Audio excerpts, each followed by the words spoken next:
Today we're going to do up a new app called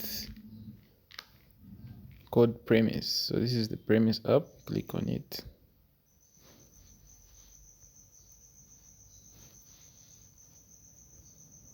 Yeah, so this is the Premise app.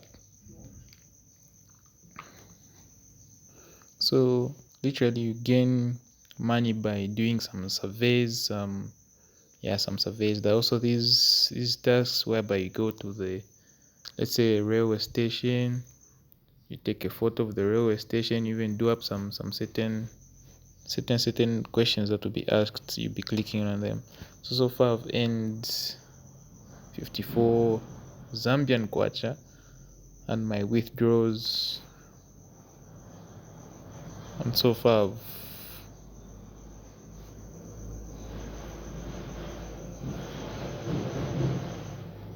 like on my cash out history, that's my cash out history. Yeah, I've cashed out somehow a lot, something like 250, and it's real.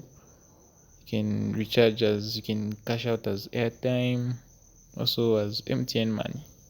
So yeah, it's a good app. You should try it, though you need patience because almost each survey is like somewhere like 13 way for surveys. Then the ones that involve like taking pictures are mainly range from 2 kwacha to 3 kwacha. Yeah. So you find the description. In the description you find the link. Yeah. You find everything and some more other apps there.